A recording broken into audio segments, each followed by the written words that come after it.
وہ موٹر وے کے اوپر کھڑی ہونے والی عورت مجبوری کے تحت رات کے 12 بجے کے بعد اس کی کھڑکی توڑ کر اس کے بچوں کے سامنے اس کے ساتھ ریپ کیا جائے، یہ انسانیت کی تدلیل اور تحقیر نہیں ہے۔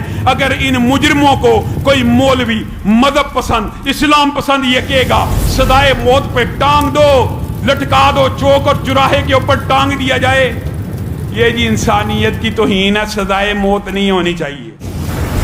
معزز سامعین گرامی قدر، وطن عزیز کے اندر کئی سال سے، اب تو کئی سال کی بات آ گئی، کئی سال سے ریپ کے واقعات ہو رہے ہیں، چھوٹی بچیوں سے لے کر بوڑھی عمر تک کی خواتین کوئی بھی اس ہراسمنٹ سے محفوظ نہیں ہے۔ زینب کیس، زینب الرٹ بل، اسما کیس الرٹ بل، فلاں کیس الرٹ بل۔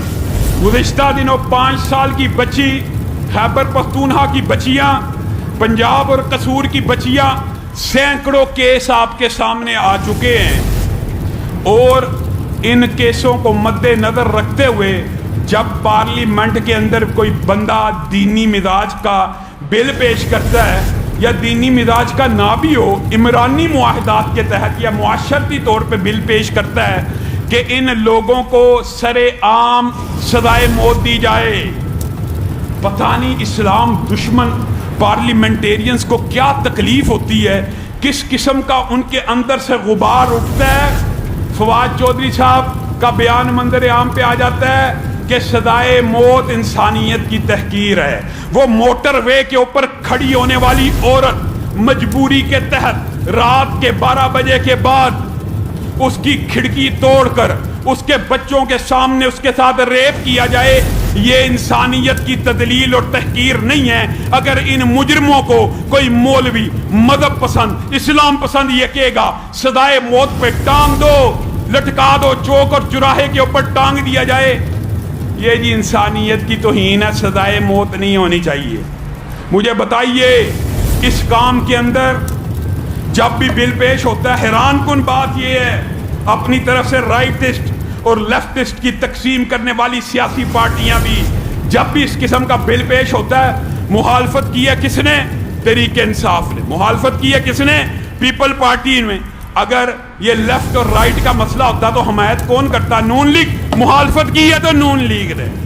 یہ تینوں پارٹیاں جب بھی کوئی ایسا بل آتا ہے مخالفت کرتی ہیں، اور تقسیم کی جاتی ہے رائٹ اور لیفٹ کی۔ کوئی رائٹ لیفٹ نہیں ہے، یہ سارے دین کے دشمن ہیں۔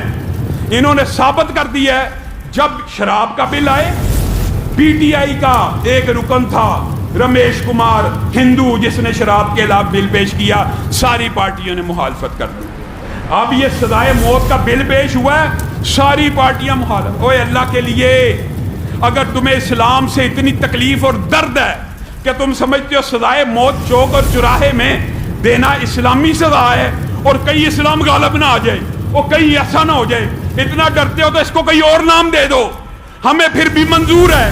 لیکن یہ ریپ کرنے والوں کی شریعت میں بھی یہی سزا ہے کہ ان کو ٹانگ دیا جائے۔ یقین مانیے پاکستان کے مسائل اس قسم کے بھی حل ہوں گے تو اس محمد عربی کے نظام کے ساتھ اور اس کی سیرت کے ساتھ حل ہوں گے کہ ایک مرتبہ یہودی گنڈے اپنی ہی مذہب کی ایک عورت کی عزت کے در پہ ہو گئے، اس نے بہت واسطے دیے، میں موسیٰ کو ماننے والی ہوں، میں تورات کو ماننے والی ہوں، تم بھی یہودی ہو، لیکن گنڈا صرف گنڈا ہوتا ہے، اس کا کوئی مذہب ایمان دین نہیں ہوتا، اس کے ہاتھ بڑھتے چلے گئے۔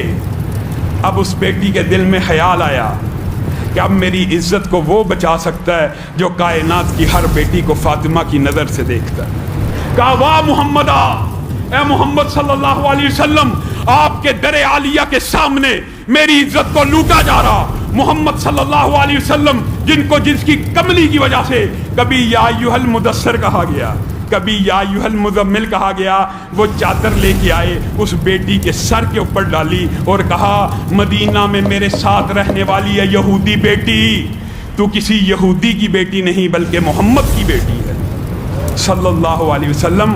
اور ہمارے ہاں وہ مجبور عورت کال کرے اور ذرا موازنہ کرو، ذرا کمپیریزن کرو، کال کرے کس کو؟ تحفظ فراہم کرنے والے اداروں کو، کال کرے میں مشکل میں ہوں، جواب کیا ہے؟ یہ میری حدود نہیں ہے۔ تو تیری کیا حدود ہے؟ اور خدا کا کوئی خوف ہونا چاہیے تھا۔ ایک مجبور بے بس مخلوق الحال بچی تجھے کال کر رہی ہے، میں ویرانے کے اندر کھڑی ہوں، پٹرول ختم ہو گیا ہے، تو بدبخت ایسے آگے سے کہہ رہا ہے یہ جی میرے حدود میں نہیں آتی۔ اور یہ تو اسلام کے بھی مزاج کے خلاف ہے۔ جب کوئی بندہ مصیبت میں گر جائے تم تب بھی حدودیں اور حدیں ناپتے پھرتے ہو کہ یہ بندہ میری حد میں آیا یا نہیں آیا۔ اور قربان جائیں قربان جائیں، اب کیا کہا جائے؟ اگر شیخ عمر یہ بیان عام دنوں میں دیتے تو شاید میں ان کو مشورہ دیتا کہ آپ اس بیان کی بجائے پبلک اویئرنیس یہ پھیلائیں جو شریعت میں موجود ہے کہ کوئی عورت تنہا محرم کے بغیر شہر سے باہر نہ نکلے۔ یہ تو وہ کہہ دیتا، لیکن کہنے کا یہ وقت ہے۔ کہتے ہیں وہ رات کو 12 بجے نکلی کیوں تھی؟ اگر نکلی تھی پٹرول کیوں نہیں تھا چیک کیا؟ اگر پٹرول نہیں تھا موٹر وے سے کیوں گئی؟ اس طرح کے بیانات یہ موقع ہے۔ اگر آپ پبلک اویئرنیس کے یہ بیانات دینا چاہتے ہیں تو بعد میں دیجئے کہ کوئی عورت اکیلی گھر سے نہ نکلے محرم کے بغیر، ہم بھی آپ کا ساتھ دیں گے۔ لیکن جس وقت ظلم ہو جائے، برپا ہو جائے، بجائے یہ کہ ملزموں کو پکڑا جائے، آپ یہ بیانات دینا شروع کر دیں کہ وہ نکلی کیوں سے۔ یہ ہمارے معاشرے کا ظلم ہے۔ یہ حدود جی ہماری نہیں آتی، یہ حدود کس کی آتی ہے؟ یہ مسائل اگر آپ نے حل کرنے ہیں اور اگر آپ چاہتے ہیں تو یقین مانیے آپ سب کو بھی میں مخاطب ہو کے کہہ رہا ہوں، سیاست کے اندر ہوش سے ووٹ ڈالیے۔ آپ کا یہ نقطہ نظر ہے، آپ نے یہ نقطہ نظر پیش کیا ہوا معاشرے کے اندر، مولوی کا نیک بندے کا سیاست میں کیا کام ہے؟ سیاست ہے ہی چوروں لٹیروں کا کام ہے، پھر آپ پریشان کیوں ہیں؟ پھر کرنے دیں ان چوروں لٹیروں کو حکومت اپنے اوپر۔ جب آپ چاہتے ہی نہیں کہ کوئی نیک بندہ، کوئی دیندار بندہ سیاست میں آگے آئے، اور اگر کوئی بات کر بھی لے، یہ جی مولوی سیٹ کے لیے اکٹھے ہو گئے ہیں، مولوی اسلام کے نام پہ نہیں، اسلام آباد کے نام پہ اکٹھے ہو گئے ہیں۔ اور تو بدبخت کارپوریشن کے لیے اکٹھا ہوتا ہے یا لوگوں کی صفائی کے لیے الیکشن لڑتا ہے، تو بھی سیٹ کے لیے الیکشن لڑتا ہے۔ یہ عجیب فلسفہ پیش کیا ہے سیکولر پارٹیوں نے مولوی کے خلاف، عجیب فلسفہ۔ یہ جی مولوی جو ختم نبوت کے اوپر اکٹھے ہوئے ہیں، یہ سیاست کے لیے اکٹھے ہوئے ہیں۔ سیاست مولوی کا حق نہیں ہے، تیرا حق ہے۔ سیاست کے لیے بالفرض اکٹھے ہو بھی گئے ہیں، یہ جی کرسی کے لیے، تو الیکشن کس کے لیے لڑتا ہے؟ الیکشن جیت کے تو کرسی نہیں حاصل کرتا؟ یہ سارے سیکولرزم کے فلسفے ہیں جنہوں نے آپ کے ذہن میں یہ بات ڈال دی ہے کہ نیک لوگوں کا سیاست کے ساتھ کام نہیں۔